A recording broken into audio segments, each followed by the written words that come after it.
Qual é a vocação do Brasil? Como é que se conhece uma vocação? É o passar de uma pessoa, normalmente um filho militar vai ser militar.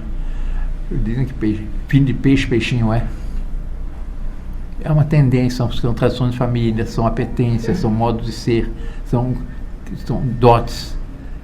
Então, as gerações de relojoeiros, religiões de marceneiros, religiões de pintores, músicos, por exemplo, Mozart. O pai dele foi um grande músico também. Leopold Mozart tem músicas lindíssimas. Mas o filho superou o pai. Geração de médicos e assim por diante. Como conhecer a vocação de uma pessoa? Muitas vezes estudando sua história. E nós fomos estudar a vocação. A história do Brasil é lindíssima. O Brasil nasceu quando? Quando recebeu a sua primeira bênção? Quando se ergueu o primeiro monumento da nossa história, que foi uma Santa Cruz? Quando a primeira missa celebrada por Henrique de Coimbra, quando pela primeira vez esteve aqui com seu corpo, sangue, alma e divindade, nosso Senhor Jesus Cristo, nosso Redentor, na Santa Missa, no momento da consagração. Aí nasceu o Brasil. E a carta de Pedro Vaz Caminha, em que ele escreve esses primeiros contatos com o Brasil, pode dizer que é a certidão de batismo do Brasil. Porque a carta é lindíssima, deveria ser estudada, porque ele descreve as belezas das tradições, da vocação, etc., mas é muito bonita.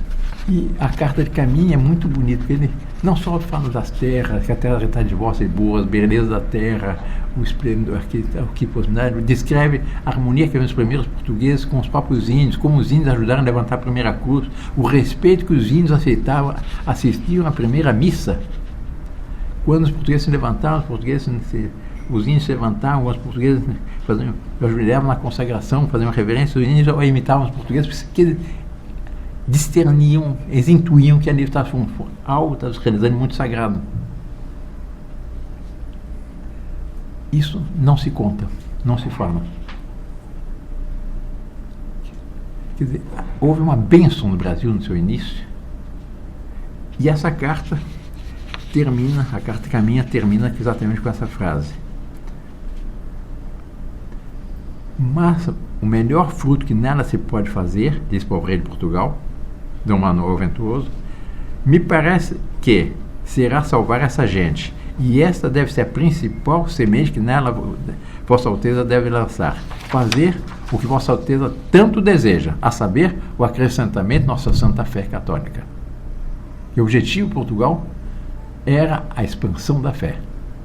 Ninguém sairia, ninguém tomaria um avião se tivesse possibilidade de 50%, 60% que o avião caísse. Naquele tempo, cerca de 50% dos navegadores pereciam pelas tempestades, a precariedade, porque as naus portuguesas eram uma casquinha de nós. Inventavam aqueles mares, tempestades, etc. Então, a esquadra de Cabral, a metade da esquadra de Cabral depois naufragou. O próprio Pedro Vaz Caminha morreu quando a esquadra se aproximou, como foi dobrar o Cabo da Boa Esperança, o Cabo das Tormentas, naquele tempo, no sul da África. Mas saíam pelo o desejo do acrescentamento da Santa Fé, a expansão da fé. E as fronteiras do Brasil, todas foram marcadas com os marcos com a cruz de Cristo. Das caravanas que vieram da Ordem de Cristo. Os 3 navios, depois veio, assim, resumindo a história do Brasil, ficou o resto do tempo aqui falando, em 1548, primeiro houve as capitanias hereditárias, tinham dado muito certo em Cabo Verde, mas aqui não, só 3 que tiveram bom êxito. Depois São Paulo, Pernambuco, 2, São Paulo e Pernambuco, São Vicente e Pernambuco, São Paulo não havia ainda. E aí o Dom Paulo Rei nomeou o primeiro governador do Brasil, Tomé de Sousa. O que ele deu o regimento dado pelo rei de Portugal a Tomé de Sousa,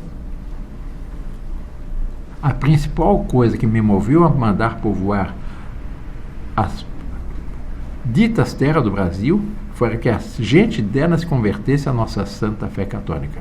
Sempre a preocupação da expansão da fé. A história de Portugal continuou. Faleceu um rei que era a grande esperança de Portugal, Dom Sebastião, na Batalha de Alcácer Quibir, um mistério, até hoje não sabe como faleceu, como desapareceu. E Portugal caiu sob o domínio da Espanha. Mas vejo que é um espírito empreendedor daquele povo. Portugal é uma faixa de terra que ia de Marajó até Laguna, no norte até Laguna, em Santa Catarina, hoje em dia. De 1580, em que Portugal caiu sob o domínio espanhol, a 1640, que houve a restauração de Portugal, o Brasil tinha crescido 3 vezes. E no Tratado de Madrid, praticamente se consideraram atuais fronteiras. Por quê? Porque os bandeirantes, as entradas de bandeiras chegaram praticamente aos sopés dos Andes. Graças a quem? Não foram só os bandeirantes, foram sobretudo os missionários. Os primeiros a chegar naquele extremo norte do Brasil foram os jesuítas, depois os franciscanos, depois os dominicanos. Foram criando as primeiras aldeias, as primeiras paróquias, a catequese dos índios. E hoje o Brasil é metade da América Latina, metade da população da América Latina, o grande celeiro do mundo e a grande esperança do mundo. Graças ao que? À expansão da fé. Essa foi a maravilha do Brasil. Gilberto Freire, que é insuspeito, diz o seguinte: o Brasil formou-se despreocupado se os colonizadores da unidade ou da pureza da fé. Durante quase todo o século XVI, que é de 1500 a 1600, a colônia, era chamada de colônia, mas era a continuação de Portugal, esteve escancarada a estrangeiros, só importando as autoridades coloniais que fossem de fé ou religião católica. Os navios que trouxeram os primeiros colonos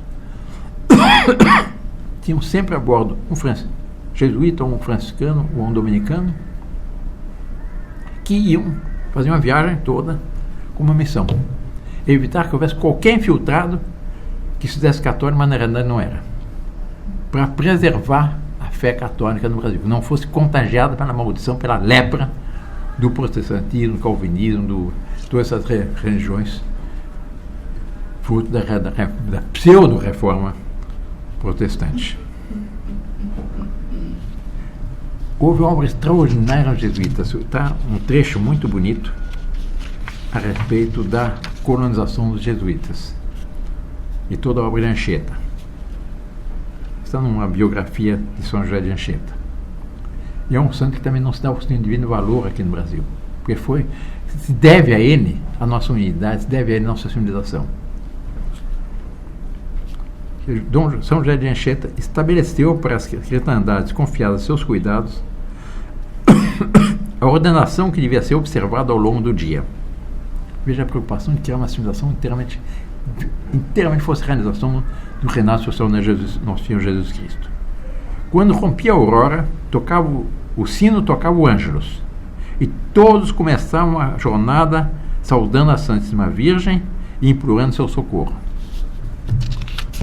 Depois, as crianças se reuniam de frente à igreja e recitavam alternadamente o rosário. Todas as crianças. E os índios. Após o que, toda a população da aldeia assistia ao santo sacrifício da missa. Os homens de um lado e as mulheres do outro. Isso era sagrado. Aliás, na minha infância era assim, na igreja, de homens e mulheres do outro. Até o concílio. A missa era seguida pela explicação do catecismo e, na hora determinada, os adultos iam cuidar de suas obrigações e os meninos iam para as respectivas escolas, a fim de aprender a ler, a escrever, a ajudar as cerimônias da igreja. Tomavam também as lições de canto e música, onde realçavam o brilho das cerimônias litúrgicas. Às 5 horas da tarde, toda a população retornava à igreja e ouvia a pregação sobre os fins últimos do homem, ou sobre alguma outra verdade da nossa fé católica. O dia era encerrado com uma procissão das crianças que imploravam a misericórdia de Deus para as almas do purgatório. Ademais dessas ocupações, era-lhe ainda preciso ouvir, a qualquer hora que fosse, confissões e dar a Sagrada Comunhão, celebrar casamentos, reconciliar os inimigos, batizar os recém-nascidos, preparar os que deviam ir para a primeira comunhão, receber os novos convertidos que vinham em busca do batismo e assistir doentes e moribundos. não se contentavam, ele não, São José de Anchieta, não se contentava nas populações que visitava, eram passageiros. Conhecendo a fraqueza e a inconstância do coração humano, sabia que as boas impressões salutares são muitas vezes fugidias, e ao cabo de algum tempo a vontade facilmente retoma os antigos hábitos ou cai na tibieza que arrasta quase infalivelmente para o pecado. Procurava, pois, estabelecer a piedade nos corações, de modo a neles deitar profundas raízes. Tão bem o conseguia que, até muito tempo depois de morto, São José de Anchieta, ainda se reconheciam os sinais da sua passagem pelo fervor que reinava naquelas paragens onde verdadeiramente podia reencontrar o espírito dos primeiros cristãos. Esse foi o Brasil nascente. Isso não se conta. Pelo contrário, procuram amaldiçoar os jesuítas, os franciscanos, esses que batizaram. E assim manteve-se essa coesão. Por isso o próprio Gilberto Freire, que também é esquerdista, ele diz, essa solidariedade que havia entre os católicos manteve-se reunindo-se contra os calvinistas franceses, contra os reformadores holandeses, contra os protestantes ingleses, e o catolicismo foi realmente o cimento da nossa unidade. O que uniu o Brasil, o que mantém essa unidade até hoje, o que é a nossa fé católica. Eu conheci, aqui em São Paulo, no Rio, quando houve o Rio Mais 20, que era o congresso de, não sei, todas as nações sobre questões ecológicas, etc., um grande publicista americano. E ele comentou uma coisa que nós não temos consciência, porque para nós é natural, que é o nosso sentimento de unidade nacional. Ele disse, por a minha profissão, disse esse norte-americano, eu conheço o mundo inteiro. E eu conheci o Brasil norte a sul, leste a oeste. E eu não conheço nenhum outro país que tenha uma tal consciência de unidade nacional quanto o Brasil.